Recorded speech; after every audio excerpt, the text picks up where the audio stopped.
he encourages you to embrace the unexpected. He's not giving you like a super rigid itinerary. He's giving you the tools and the knowledge to discover your own Venices. Right. And I think Welcome to Book Haven.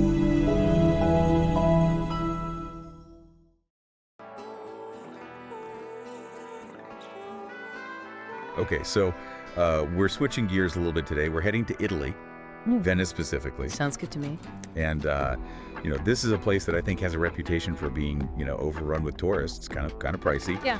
And maybe even, a little bit of a tourist trap in some ways. But Right. you sent over Rick Steves Venice guidebook, so I think you're looking to go a little bit deeper. Yeah, I really am. I think there's more to it than just the quick gondola ride and, St. Mark's Square. Right. I think there's a whole nother side to it, and that's kind of what I was hoping to get from this guide. Yeah, and, even just flipping through it, it's not one of those, Venice in 36 hours kind of guidebooks. Right. Like, this is one where this is for people that really want to, I think, immerse themselves in the city. He even says that right up front. Definitely, yeah. He mentioned spending like a week or even longer to really get a feel for it, which is, a pretty significant chunk of time, but I think that speaks to the depth that he's trying to achieve with this guide. Yeah.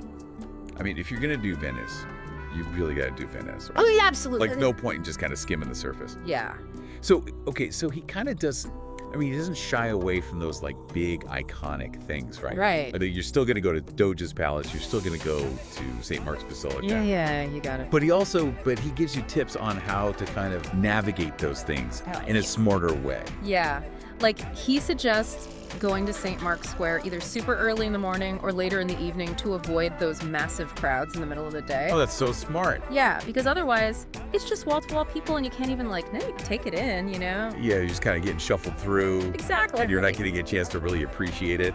Right. So, yeah, he gives you some tips like that. And then he also goes into some, some of the neighborhoods that might be a little less touristy, that you can kind of get a little bit more of a local feel. Right. He talks a lot about Cannaregio. which is known for its quieter canals and local artisans. You can find some really cool workshops and little cafes there. Oh, that sounds awesome. Yeah. Okay, so I'm looking at, he has all these walking tours Oh, yeah.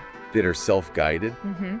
And one of them is the Grand Canal cruise route. You could literally be on a boat on the Grand Canal with this book in your hand, and he's kind of narrating, every palazzo as you go by. Totally. Oh, that'd be so cool. I love that idea. Yeah. I mean, it's one thing to just see these beautiful buildings, but to have the historical context Right. makes it so much richer. Yeah. It's like having your own personal Rick Steves tour guide right there in your pocket. Exactly. And, he doesn't forget about families either. There's a whole section on family-friendly Venice. Oh, yeah, that's right. Yeah. He doesn't just assume that everybody going to Venice is a couple or, is there for a romantic getaway or something? Exactly. He's got tips for restaurants that are kid-friendly. Right. Even mentions places with outdoor seating so the kids can run around a little bit. Oh, that's nice. Yeah, because you don't want to be stuck inside with a restless toddler in Venice. Definitely not. And he has suggestions for activities too. Obviously the gondola ride's a classic. Oh, yeah. Hummus, too. But he also mentions the Peggy Guggenheim collection, which has a lot of modern art, which can be more engaging for kids sometimes. That's a great idea. Something a little different. Yeah. Okay, so let's talk about logistics a little bit. Yeah. Because I think one of the things that can be a little bit daunting about Venice is just figuring out how to get around. Yeah. Because you can't just hop in a cab. Exactly. No cars. So he actually gives a really good breakdown of the Vaporetto system, which is essentially the water bus network. The water bus, yeah. Yep. He breaks down the different ticketing options, like whether you need a single journey ticket or a travel pass. Okay. He even points out common routes and potential challenges, like overcrowding during peak season. That's good to know in advance. Yeah, so you can kind of plan around it. Okay, so what I'm getting is this book is not just about here's the sights, go see them. Right. It's really about experiencing the city. Yeah. Yeah. He really emphasizes engaging with the Venetian culture, not just observing it from a distance. He talks about strolling through the Rialto market in the morning. Oh, yeah. Seeing the locals buying fresh produce, maybe picking up some stuff for a picnic. Oh, that's a great idea. Yeah. I love that. And then he suggests checking out the Baccari. Baccari. Baccari. They're these little wine bars. Sometimes they're standing room only. Right. And you can enjoy cicchetti, which are basically Venetian tapas. Oh, that sounds fun.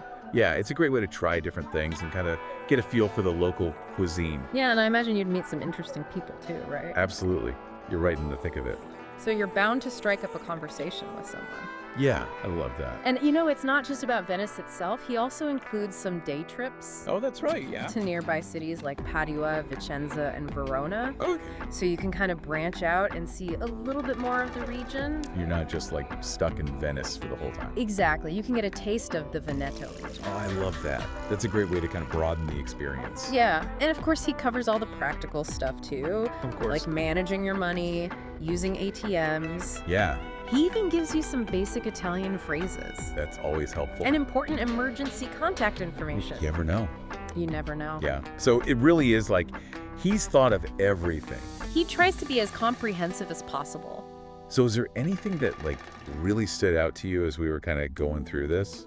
I think what I really appreciate about this guidebook is that he encourages you to embrace the unexpected. He's not giving you like a super rigid itinerary. He's giving you the tools and the knowledge to discover your own Venices. Right. And I think that's what makes it so valuable. He gives you the framework, but then it's up to you to fill in the blanks. Yeah, I love that. It's like he's giving you the key to the city and then saying, go explore. Exactly. Go get lost. Wander down those little alleyways. Get lost, but don't get too lost. Right. Because here's how to make sure you can find your way back. Exactly. Find your way back to a good plate of cicchetti. Exactly. And a glass of wine. So yeah, I think this is one of those places where you can go with a plan and have a great time. Oh, yeah. But I think you're probably going to have an even better time if you kind of just let yourself be a little spontaneous. Absolutely. I think that's the beauty of Venice. Yeah. It's a city that invites you to wander and explore. Yeah, and just soak it all in. Exactly. So yeah, I'm excited for you. I think you're going to have an amazing time. And I think this guidebook is going to be the perfect companion. Thanks. I think so too. All right, well, buon viaggio. Ciao. Ciao. Grab Rick Steves Venice by Rick Steves and Gene Openshaw, now on sale for just $15.53. Don't miss this chance to build good habits and achieve remarkable results. Click pre-order now today. Like and subscribe for more Bookhaven podcasts.